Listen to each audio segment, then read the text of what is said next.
Assalamualaikum warahmatullahi wabarakatuh. Bagaimana teman-teman kabarnya? Insya Allah semoga kita semua sehat selalu ya. Pada kesempatan kali ini, kami dari kelompok 3 yang beranggotakan Vivay Arianti Vira Febri Afifah, saya sendiri NPM 1913023011 dan rekan saya Rahma Putri Bulfiah NPM 1913023039 akan mempresentasikan salah satu materi kuliah kimia unsur yaitu golongan 3A boron aluminium.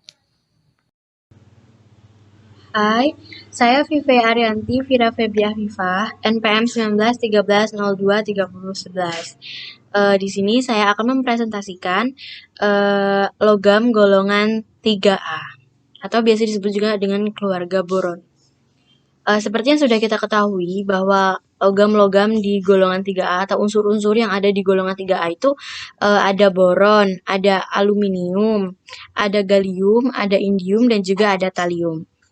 Nah, yang pertama kita bahas yaitu sumber unsur dan kelimpahan unsur golongan 3A, yaitu yang pertama boron. Boron tidak ditemukan bebas di alam, melainkan dalam senyawanya seperti silikat dan juga borat. Senyawa boron tersebar luas di kerak bumi, tetapi biji pekat hanya dijumpai di beberapa lokasi saja. Senyawa boron yang utama dan tidak melimpah adalah asam borat, yaitu H3BO3, dan natrium borat terhidrasi atau disebut juga boraks, yaitu Na2B4O710H2O. Nah, kemudian yang selanjutnya yaitu aluminium. Aluminium terdapat melimpah di dalam kulit bumi, yaitu sekitar 8,3% berat kerak bumi. Dengan demikian, berat aluminium merupakan unsur ketiga terbanyak setelah oksigen, yaitu 45,5%, dan silikon 25,7%. Aluminium merupakan unsur logam yang paling melimpah tetapi tidak ditemukan dalam bentuk unsur bebas. Nah, kemudian walaupun senyawa aluminium ditemukan paling banyak di alam, selama bertahun-tahun belum ditemukan cara yang ekonomis untuk memperoleh logam aluminium dari senyawanya. Oleh karena itu, aluminium tetap merupakan logam yang mahal karena pengolahannya yang sukar. Mineral aluminium yang bernilai ekonomis adalah bauksit, yang merupakan satu-satunya sumber aluminium. Bauksit mengandung aluminium di dalam bentuk alumina. Bauksit mengandung aluminium dalam bentuk aluminium oksida atau Al2O3. Di Indonesia, bauksit banyak ditemukan di Pulau Bintan, dan di Tayang, Kalimantan Barat.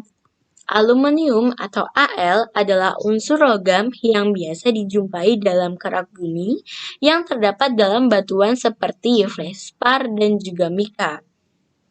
Umumnya, aluminium berbentuk silikat dan campurannya dalam logam lain seperti natrium, kalium, furum, kalsium, dan magnesium. Kelimpahan aluminium dalam kulit bumi sebesar 81,300 ppm. Gallium atau Ga. Gallium atau Ga terdapat dalam jumlah yang sedikit di alam dan dalam bentuk bauksit, pirit, magnetit, dan juga kaolin. Biji gallium atau Ga sangat langka. Kelimpahan gallium dalam kulit bumi hanya sebesar 15 ppm. Kemudian, kita akan membahas indium. Indium ini tidak pernah ditemukan dalam bentuk logam bebas di alam, tetapi dalam bentuk sulfida, In2S3, dan dalam bentuk campuran seng, serta biji tungsten, timah, dan besi. Kelimpahan indium dalam kulit bumi hanya sebesar 0,1 ppm. Dan unsur golongan 3A yang akan kita bahas yaitu thallium. Thallium di alam dia tuh terdapat dalam bentuk batuan-batuan dan merupakan keluarga logam aluminium yang terdapat dalam bentuk gabungan dengan pirit, campuran seng dan hematit. Kelimpahan talium dalam kulit bumi hanya sebesar 2 ppm. Kemudian cara isolasi atau produksi unsur golongan 3A dari sumbernya. Yang pertama boron. Boron dibuat dengan mereduksi boron oksida B2O3 dengan magnesium atau aluminium. Nah, reaksinya seperti berikut. B2O3 solid ditambah dengan 3 magnesium solid menjadi 3 MgO dalam bentuk liquid ditambah 2B dalam bentuk solid.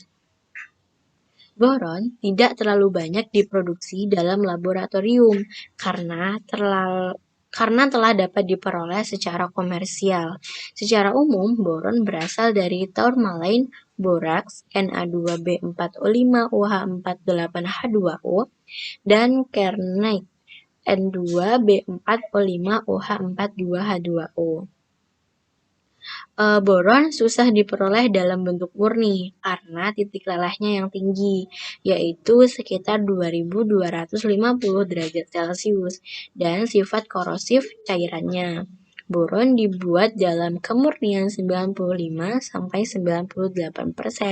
sebagai bubuk amorf dengan reduksi B2O3 dengan Mg. Yang selanjutnya yaitu aluminium atau Al. Di dunia, produksi aluminium cukup besar, yaitu kira-kira 10,8 ton pada tahun 1988. Dari sebanyak ini, Australia memproduksi kurang lebih 36%, Guinea kurang lebih 17%, Brasil kurang lebih 8%, Jamaika kurang lebih 7%, dan Rusia kurang lebih 6%. Namun sayangnya Indonesia belum tercatat di urutan 10 dunia dalam produksi bauksit atau aluminium. Bauksit sangat mudah ditambang karena mineral ini pada umumnya terdapat sebagai lapisan yang luas dengan ketebalan 3-10 meter dari permukaan tanah. Pada dasarnya, pembuatan logam aluminium meliputi 2 tahap. Yang pertama, tahap ekstraksi, pemurnian dan definisi, dan yang kedua yaitu tahap elektrolisis. Namun, dewasa ini bauksit diolah menurut proses Bayer. Pada awalnya, biji bauksit kasar dan tidak murni, yaitu yang bercampur sebagian besar dengan oksida besi dan silikon digiling sampai halus, atau disebut juga grinding. Kemudian ditambahkan larutan NaOH pekat. Oleh karena itu, biji oksida aluminium bersifat amphotermik, maka akan diperoleh larutan aluminat dan oksida silikon menjadi larutan silikat. Reaksi yang terjadi pada tahap ini bisa dilihat pada PPT di samping, seperti Al2O3 dalam bentuk solid ditambah dengan 2OH dalam bentuk aqueous ditambah 3H2O dalam bentuk liquid menjadi 2AlOH4- dalam bentuk aqueous. Kemudian SiO2 dalam bentuk solid ditambah 2OH- dalam bentuk aqueous menjadi SiO3 2-aqueous plus 2H2O. Sisa material lain yang tidak larut terutama oksida besi dan TiO yang berupa lumpur merah dapat dipisahkan dengan penyaringan. Untuk memisahkan larutan aluminat dari silikat, ke dalam larutan basah ini dialirkan gas CO2 yang bersifat asam lemah, sehingga pH larutan akan turun, dan dengan demikian aluminat akan berubah menjadi AlOH3 yang mengendap, sedangkan ion silikat masih tetap berada dalam larutan. Pengendapan ini dapat dilakukan dengan penambahan Al2O3 sebagai pengumpan. Persamaan reaksinya seperti berikut. CO2 dalam bentuk gas ditambahkan dengan 2H2O dalam bentuk liquid menjadi HCO3- dalam bentuk aqueous plus H3O plus aqueous. Kemudian H3O plus aqueous ditambah AlOH4- dalam bentuk aqueous menjadi AlOH3 dalam bentuk solid plus 2H2O dalam bentuk liquid. Endapan basa AlOH3 yang telah dipisahkan selanjutnya dikeringkan dan dipanaskan pada temperatur tinggi, kira-kira 1200 Celcius, untuk melepaskan molekul air dari basanya hingga diperoleh oksidanya, yaitu 2AlOH3 solid menjadi Al2O3 solid plus 3H2O. Setelah diperoleh aluminium oksida, kemudian oksida ini diproses dalam tahap kedua, yaitu elektrolisis. Aluminium oksida dengan muatan ion yang tinggi mempunyai energi kisi yang tinggi pula, sehingga mengakibatkan titik lelehnya juga sangat tinggi, yaitu sekitar 2045 derajat Celcius. Untuk perlakuan elektrolisis diperlukan titik leleh yang lebih rendah dan hal ini dapat dilakukan dengan melarutkan Al2O3 ke dalam elektrolit kriolit atau Na3AlF6. Titik leleh campuran ini jauh lebih rendah, kurang lebih 1000 derajat Celcius, sehingga proses ini dapat dioperasikan pada temperatur kurang lebih 950 derajat Celcius. Dalam proses ini, dipakai rangkaian anode karbon yang dipasang secara paralel dan katode karbon yang dipasang sebagai pelapisan baksel. Persamaan reaksi pada proses elektrolisis ini adalah di anode terdapat 2 O2 dan Na3AlF6 menjadi O2 gas ditambah 4 elektron. Di katode ada Al3+, Na3AlF6 ditambah 3 elektron menjadi Al liquid. Nah, persamaan reaksi totalnya ada 2 Al2O3 liquid menjadi 4 Al liquid plus 3 O2 gas.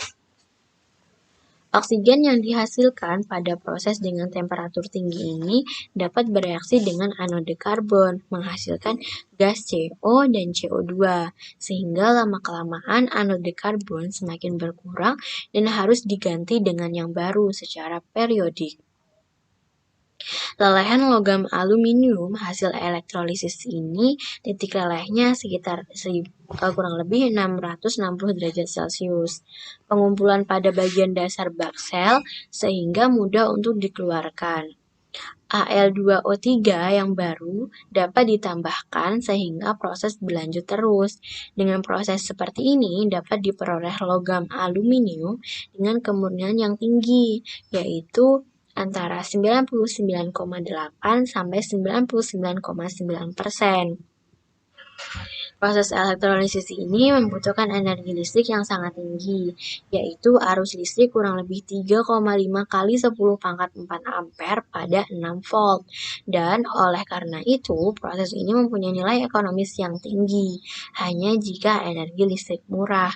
Sebagai gambaran, untuk memproduksi 1 kg aluminium dibutuhkan 2 kg aluminium oksida, 0,6 kg anoda karbon, 0,1 kg kriolit, dan 16 kWh listrik. Proses produksi aluminium dari sumbernya dapat dilihat dari bagian ekstraksi logam aluminium. Yang pertama yaitu bauksit Al2O3, Fe2O3, SiO2, TiO2 dihaluskan. Kemudian ditambahkan NaOH pekat, kemudian dilakukan penyaringan dan diperolehlah filtrat yaitu AlOH4- dan SiO2 2-. Kemudian filtrat ini ditambahkan gas CO2 yang kemudian dilakukan penyaringan dan diperoleh endapan AlOH3. AlOH3 ini kemudian dilakukan pemanasan dengan suhu kurang lebih 1200 derajat Celcius dan diperoleh pada padatan Al2O3. Nah, kemudian Padatan Al2O3 ini dilakukan proses elektrolisis dalam Na3AlF6 dengan suhu kurang lebih 950 derajat Celcius. Selanjutnya yaitu proses produksi gallium dari sumbernya. Gallium adalah suatu unsur kimia dalam tabel periodik yang memiliki lambang Ga dan nomor atom 31. Sebuah logam miskin yang sangat jarang dan lembut. Gallium merupakan benda yang mudah rapuh pada suhu rendah, namun mencair lebih lambat di atas suhu kamar dan akan melebur ketika di tangan. Dalam jumlah sedikit di alam, bauksit dan juga biji seng. Cara memperoleh gallium ini biasanya dari hasil proses pembuatan aluminium pemurnian bauksit melalui proses Bayer, menghasilkan konsentrasi gallium pada larutan alkali dari sebuah aluminium. Proses Bayer merupakan suatu proses pemurnian biji bauksit untuk menghasilkan aluminium dalam bentuk oksidanya atau yang disebut alumina. Pada akhir proses Bayer juga menghasilkan residu bauksit atau yang dikenal dengan red mud. Sampel red mud yang telah dikeringkan diuji menggunakan XRF, X-ray fluorescence, akan mengidentifikasi unsur apa saja yang tergandung dalam red mud beserta kadarnya. Nah, dalam red mud itu diperoleh beberapa unsur seperti Al, Si, P, K, dan juga termasuk gallium dengan jumlah 0,101% atau sekitar 0,003 dari bahan sampel yang diambil. Selanjutnya yaitu indium. Indium ditemukan pada tahun 1863 oleh Ferdinand Reis dan Hieronyme Theodor Richter dengan metode spektroskopi. Indium adalah komponen minor dalam biji seng sulfida dan diproduksi sebagai produk sampingan dari penghalusan seng. Dan yang terakhir yaitu talium. Talium adalah unsur kimia dengan nomor atom 81. Logam pasca transisi lunak abu-abu tidak ditemukan bebas di alam. Saat terisolasi, talium menyerupai timah tapi berubah warna saat terkena udara. Ahli kimia Willem Crocus dan Claude Auguste Lamy menemukan talium secara independen pada tahun 1861 dalam residu produksi asam sulfat. Keduanya menggunakan metode spektrometri nyala yang baru dikembangkan, di mana talium menghasilkan garis spektrum hijau yang terkenal. Talium dari bahasa Yunani, talos, yang berarti tunas hijau atau ranting, dinamai oleh Crocus, diisolasi oleh Lamy dan Crocus pada tahun 1860. Kemudian sifat fisik unsur golongan 3A. Unsur-unsur di golongan 3A menunjukkan perbedaan sifat yang cukup bervariasi. Hal ini dikarenakan adanya perbedaan sifat antara boron dan unsur lainnya. Boron bersifat non-logam dan dikelompokkan sebagai semilogam atau metaloid, sedangkan aluminium, gallium, indium, dan talium merupakan unsur yang bersifat logam. Oleh karena itu, dalam beberapa sifat, boron menunjukkan sifat yang berbeda dengan unsur aluminium, gallium, indium, dan talium. Yang pertama akan kita bahas yaitu jari-jari atom golongan 3A. Jari-jari atom golongan 3A cenderung meningkat dari boron hingga talium. Hal ini sesuai dengan meningkatnya nomor atom. Terdapat anomali pada gallium yang memiliki jari-jari atom lebih kecil dibandingkan aluminium. Hal ini dikarenakan gallium memiliki efek perisai yang buruk karena memiliki tingkat energi 3D dan 4P. Elektron yang menempati 4P tidak terisi penuh sehingga mengakibatkan tarikan antar inti dan tingkat energi 3D sangat kuat dan menyebabkan jari-jari atom mengecil. Kemudian, jari-jari ion. Boron tidak membentuk senyawa ionik, sehingga boron tidak memiliki jari-jari ion. Untuk unsur lainnya, kecenderungan jari-jari ion dari aluminium hingga talium adalah semakin meningkat. Kemudian titik leleh. Titik leleh pada unsur golongan 3A tidak memiliki kecenderungan yang teratur. Ketidakteraturan sifat ini disebabkan oleh perbedaan struktur fasa padatnya. Boron membentuk klaster-klaster 12 atom yang dalam setiap klaster mempunyai bangun geometri isosabedron. Aluminium mempunyai struktur kemasan rapat kubus pusat muka atau FCC. Gallium membentuk struktur ortombik. Indium membentuk struktur tetragonal dan talium membentuk struktur heksagonal closed packet atau HCP. Adanya perbedaan struktur kristal inilah yang menyebabkan titik leleh pada unsur golongan 3A tidak teratur. Setelah kita membahas titik leleh, maka kita juga akan membahas titik didih. Pada unsur golongan 3A cenderung menurun titik didihnya. Hal ini dikarenakan dari atas ke bawah jari-jari atom semakin besar, sehingga jarak antar muatan kation dengan awan elektron semakin jauh, sehingga ikatannya akan semakin lemah. Apabila ikatannya semakin lemah, energi yang dibutuhkan untuk memutus ikatan semakin kecil, sehingga titik didihnya pun cenderung untuk menurun. Selanjutnya yaitu energi ionisasi.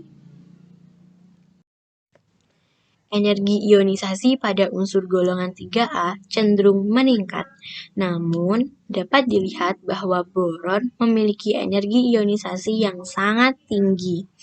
Hal ini dikarenakan perbedaan sifat antara boron dengan unsur lainnya. Boron memiliki sifat non-logam, sedangkan unsur lainnya merupakan logam. Energi ionisasi non-logam tentunya lebih besar dibanding dengan energi ionisasi logam. Energi ionisasi antara aluminium dan gallium mengalami peningkatan karena ada tingkat energi D pada gallium yang memiliki efek perisai yang kurang efektif daripada S dan P, sehingga elektron terluar ditarik cukup kuat oleh inti. Akibatnya, energi ionisasi sedikit meningkat meskipun ada peningkatan nomor atom dari Al ke gallium. Hal ini terjadi pula dari indium ke talium yang disebabkan adanya tingkat energi F yang terisi penuh yang memiliki efek perisai yang sangat buruk. Selanjutnya, elektronegativitas.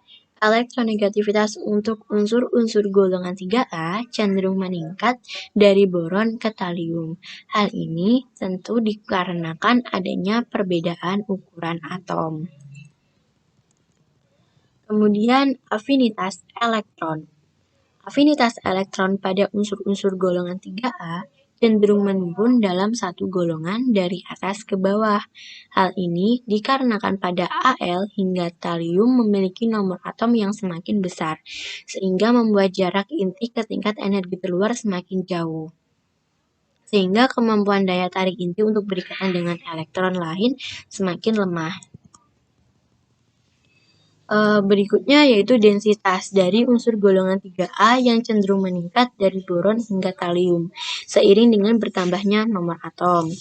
Kemudian potensial reduksi boron, aluminium, gallium, dan indium bernilai negatif. Artinya, unsur tersebut lebih mudah melepas elektron dibandingkan menerima elektron.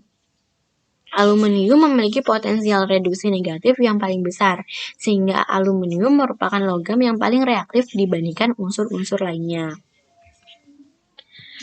Untuk daya hantar listrik pada unsur golongan 3A cenderung menurun. Kekerasan pada unsur golongan 3A juga cenderung menurun. Hal ini menandakan bahwa unsur-unsur ini tidak terlalu keras dan cenderung lunak, sehingga sedikit perlakuan dapat mengubah bentuk fisiknya. Kekerasan pada logam aluminium hingga talium dipengaruhi oleh isi kristal dari masing-masing unsur. Dan yang terakhir yaitu warna nyala. Warna nyala dari unsur golongan 3A tentunya berbeda-beda. Boron memiliki warna nyala hijau terang, aluminium memiliki warna nyala putih, gallium memiliki warna nyala dan indium memiliki warna nyala biru, dan talium memiliki warna nyala hijau murni. Baiklah, selanjutnya saya Rahma Putri Gulfiah, NPM 191302339 akan melanjutkan penjelasan dari Vivi mengenai sifat kimia atau reaktivitas dari unsur-unsur golongan 3A. Yang pertama yang akan kita bahas adalah sifat kimia atau reaktivitas terhadap oksigen. Jadi, unsur golongan 3A dapat bereaksi dengan oksigen, membentuk senyawa oksida. Boron dapat bereaksi dengan gas oksigen, membentuk ikatan kovalen, yaitu B2O3. Aluminium dapat bereaksi dengan oksigen pada suhu ruang, sedangkan gallium, indium, dan talium dapat bereaksi dengan gas oksigen melalui pembakaran. Persamaan reaksi pada umumnya antara reaksi unsur-unsur golongan 3A terhadap oksigen adalah 4M plus 3O2 menjadi 2M2O3, di mana M adalah unsur golongan 3A, seperti boron, aluminium, gallium, indium, dan talium. Selanjutnya adalah sifat kimia atau reaktivitas terhadap nitrogen. Pada unsur golongan 3A, hanya Al yang bereaksi langsung dengan nitrogen, yaitu pada suhu yang tinggi, pada suhu 1020 Kelvin. Hal tersebut dikarenakan Al memiliki kemiripan sifat dengan logam alkali tanah, yaitu Be.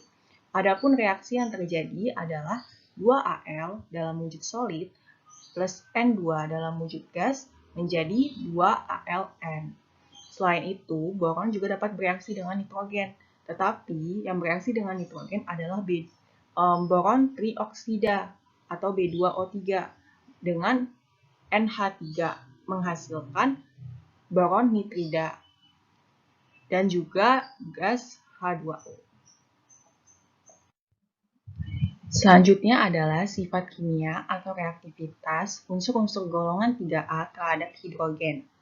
Jadi, unsur pada golongan 3A sangat sulit bereaksi dengan hidrogen secara langsung, melainkan harus bereaksi dengan senyawa yang lain, seperti misalnya senyawa AlH3 yang dibuat dari reaksi LiH dengan AlCl3 dalam pelarut ether. Boron dapat bereaksi dengan gas hidrogen membentuk hidrida boron. Unsur aluminium dan gallium membentuk lebih sedikit hidrida stabil, meskipun AlH3 dan GaH3 ada. Indium tidak diketahui membentuk banyak hidrida, kecuali dalam senyawa kompleks seperti kompleks fosfat. Sedangkan untuk unsur talium dengan gas hidrogen tidak diketahui senyawa talium dan hidrogen yang stabil yang telah disintesis di laboratorium manapun. Selanjutnya adalah sifat kimia atau reaktivitas unsur-unsur golongan 3A terhadap halogen. Semua unsur golongan 3A dapat bereaksi dengan gas halogen membentuk senyawa halida. Boron dapat bereaksi dengan senyawa halogen membentuk senyawa trihalida, seperti Bf3, BCl3, Bi3. Sedangkan aluminium, gallium, dan indium dapat bereaksi dengan fluor, klorida, bromida, dan iodidanya. Ketika aluminium, gallium, dan indium direaksikan dengan fluor, maka terbentuk senyawa ionik. Hal ini dikarenakan senyawa tersebut memiliki titik rela yang tinggi dan suka larut dalam air karena memiliki energi kisinya yang tinggi. Sedangkan pada senyawa yang direaksikan dengan klorida, bromida, dan iodidanya mempunyai titik rela yang lebih rendah yang bersifat senyawa kovalen dengan bilangan koordinasi yang bervariasi. Aluminium bereaksi hebat pada unsur-unsur halogen, seperti iodin, klorin, bromin, membentuk aluminium halida, seperti aluminium 3 ionida, aluminium 3 bromida, dan aluminium 3 klorida.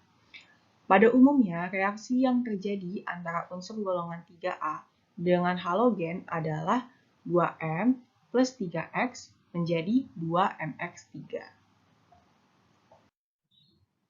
Selanjutnya adalah sifat kimia atau reaktivitas unsur-unsur golongan 3A terhadap air. Unsur-unsur golongan 3A tidak terlalu reaktif dengan air. Boron tidak dapat bereaksi dengan air pada kondisi normal.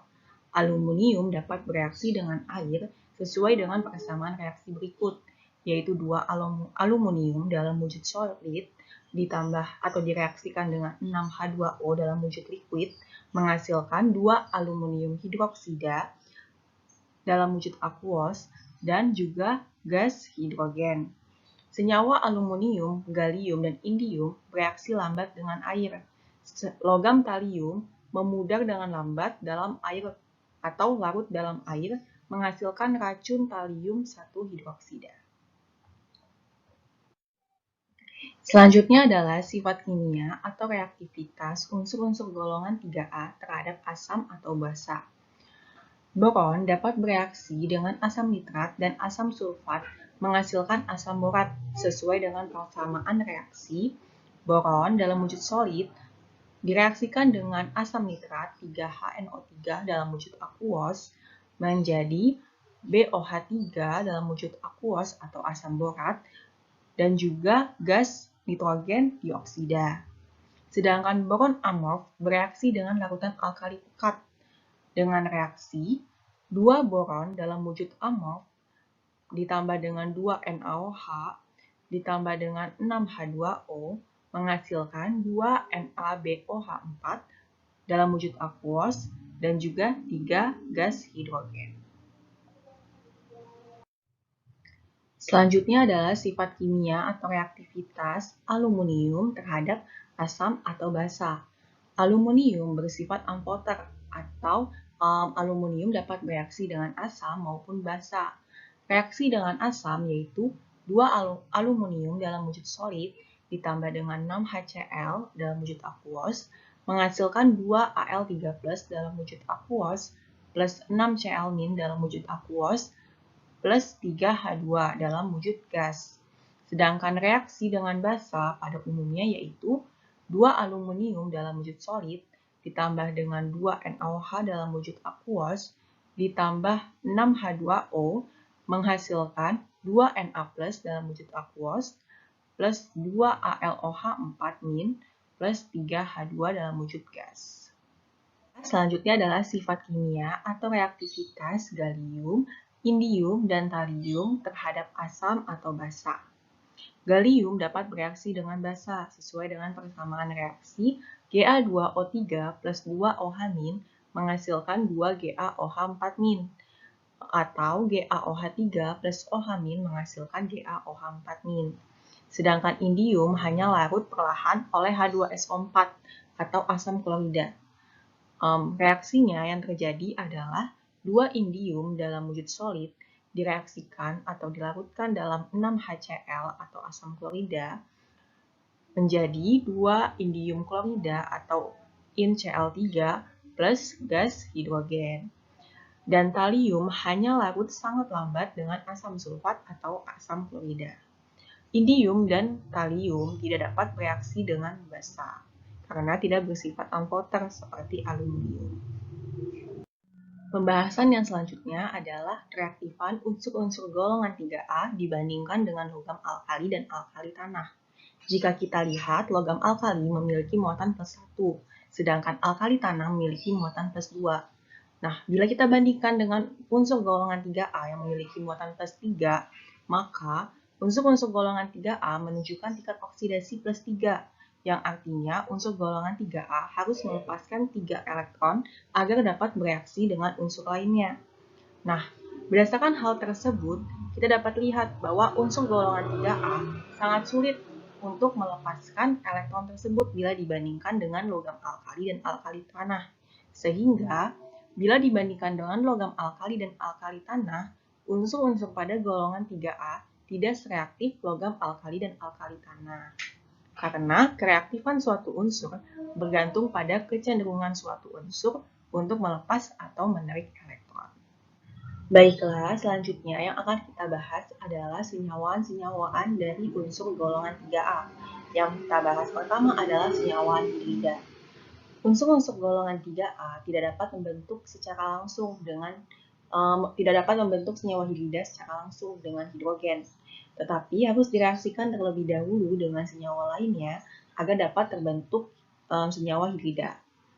Salah satu senyawa hidrida yang telah dikenal adalah borana atau BH3. Borana dapat berada sebagai intermediate atau zat antara dari suatu reaksi. Boron hidrida atau borana juga sering disebut sebagai boran, yang masing-masing memiliki rumus umum BnHn+4 dan BnHn+6. Contoh senyawa boron hidrida yang telah diketahui rumusnya adalah B2H6 atau diboran, B4H10 atau tetraboran, B5H9 atau pentaboran, B5H11 atau pentaboran, B6H10 atau heksaboran, B6H15 heksaboran juga, B10H14 atau dekaboran, dan B10H16 atau dekaboran. Senyawa-senyawa boran tersebut bersifat volatil dan terdekomposisi menjadi boran, dan hidrogen pada pemanasan. Perhatikan slide berikut. Jika kita lihat pada slide berikut, senyawa-senyawa boran merupakan senyawa yang memiliki struktur atau ikatan yang menarik, karena atom-atom dalam senyawa itu tidak memiliki jumlah elektron yang cukup untuk membentuk ikatan kovalen.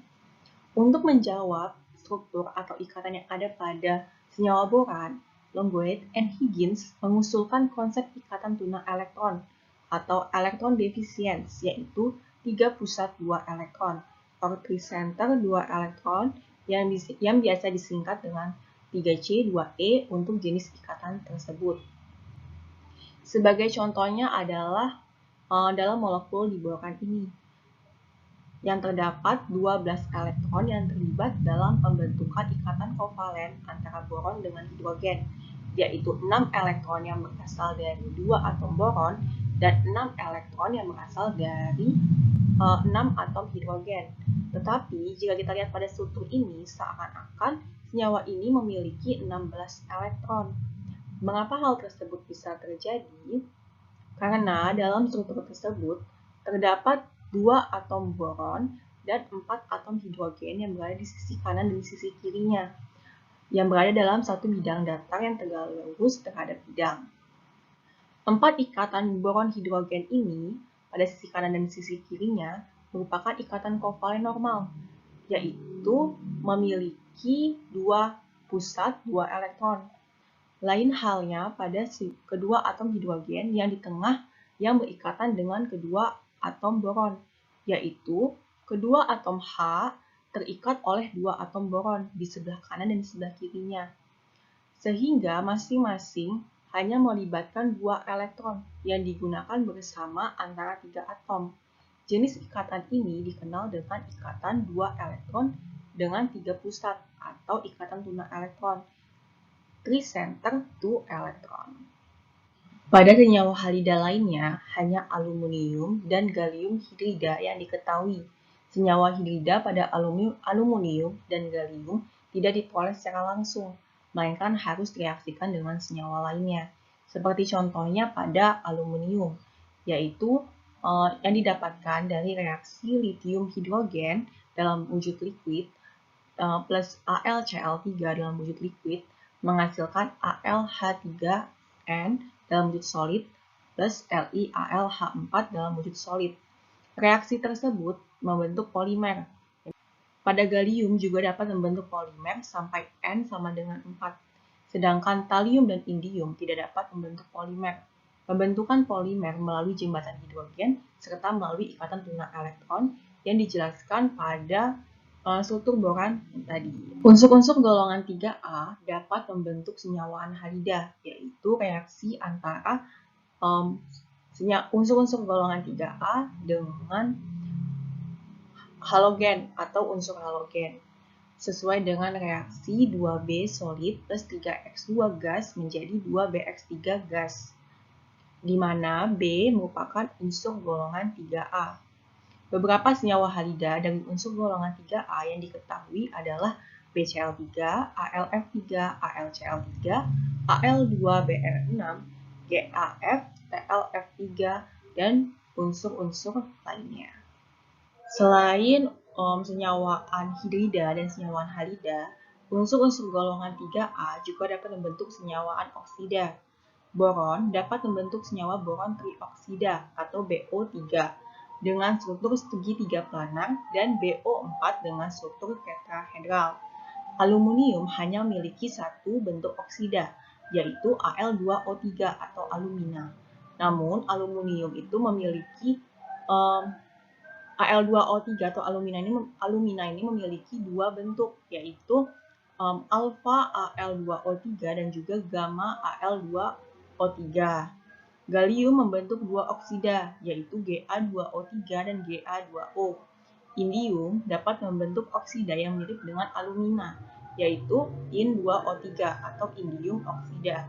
Sedangkan talium menghasilkan Tl2O3 yang berwarna hitam coklat yang terdekomposisi menjadi Tl2O pada suhu 100 derajat Celcius. Selain senyawa-senyawa oksida ini, unsur-unsur golongan 3A dapat membentuk oksida campuran dengan logam-logam lainnya, seperti mineral-mineral spinel atau MgAl2O4 dan chrysoberyl atau BeAl2O4. Selanjutnya adalah senyawa hidroksida dari unsur-unsur golongan 3A. Boron dapat membentuk senyawa hidroksida, yaitu BOH3.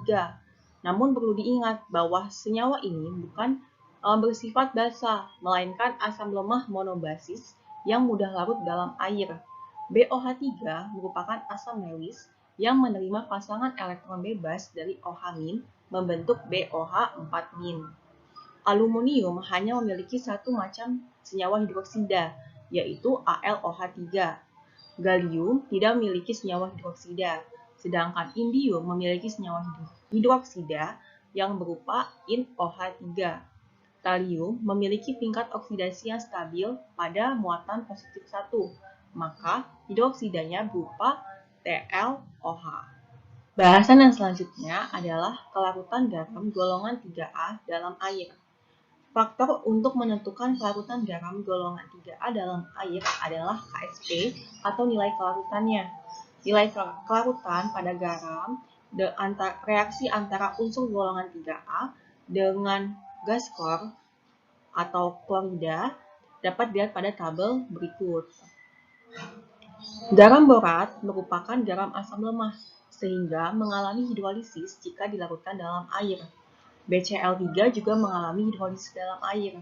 Pada garam unsur golongan 3A, faktor yang terdapat untuk menentukan nilai kelarutan dalam air adalah kecilnya ukuran dan tingginya muatan ion pada unsur golongan 3A.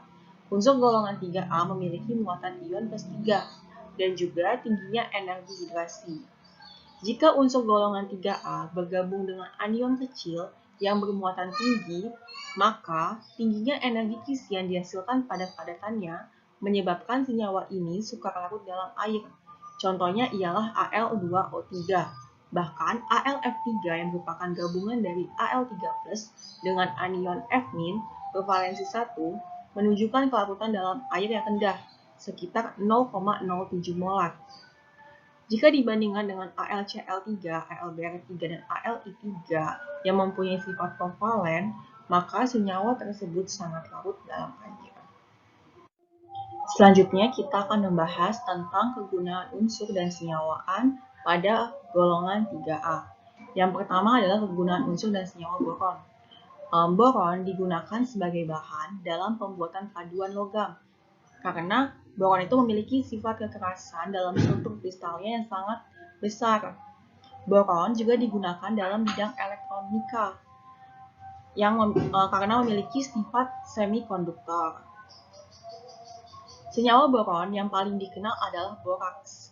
Boraks digunakan dalam pelunakan air, dalam produksi gelas dan keramik, dan juga sebagai suatu herbisida.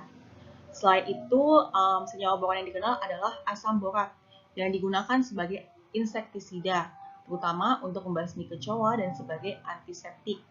Nah, asam borat ini juga bisa digunakan sebagai obat tetes mata dan obat tetes telinga.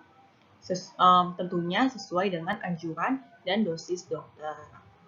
Selanjutnya adalah kegunaan unsur dan senyawa dari aluminium. Seperti yang kita tahu bahwa aluminium ini sangat banyak digunakan dalam kehidupan kita sehari-hari. Contohnya aja adalah panci tempat kita memasak. Panci tempat kita memasak itu terbuat dari aluminium. Terus tuh kabel aluminium. Aluminium juga digunakan sebagai bahan dalam membuat pesawat terbang. Aluminium merupakan logam yang ringan dan tahan karat, sehingga digunakan dalam peralatan rumah tangga. Serbuk aluminium juga mempunyai bentuk perak yang biasa digunakan dalam cat, atau serpihan aluminium juga dimasukkan dalam cat keras, terutama cat kayu. Senyawa aluminium yang terkenal yaitu tawas, atau K2O4, Al2SO4 3, 24H2O, yang dapat digunakan untuk menjernihkan air pada saat pengolahan air minum. Inilah gambar dari tawas atau senyawa aluminium. Logam gallium sangat penting dalam industri elektronik. Gallium digunakan untuk membuat gallium arsenida atau GAS yang digunakan untuk mengkonversikan cahaya langsung menjadi listrik atau fotokonduksi. Material ini juga digunakan dalam pembuatan LED atau diode pemancar cahaya, light emitting diodes, atau lampu-lampu LED. Gallium juga digunakan pada beberapa termometer temperatur tinggi. Kegunaan unsur dan senyawa indium itu digunakan untuk membuat alloy yang bertitik leleh rendah. Indium juga digunakan untuk membuat komponen-komponen elektronik lainnya, seperti transistor dan sebagai fotokonduktor. Selanjutnya adalah kegunaan unsur dan senyawa talium. Talium dimanfaatkan sebagai superkonduktor suhu tinggi. Talium juga digunakan pada pendeteksi inframerah. Talium juga digunakan sebagai elektroda. Tapi yang perlu kita ketahui bahwa talium adalah racun dan digunakan pada racun tikus dan insektisida. Penggunaan talium itu dilarang di beberapa negara karena sifat toksiknya sangat tinggi.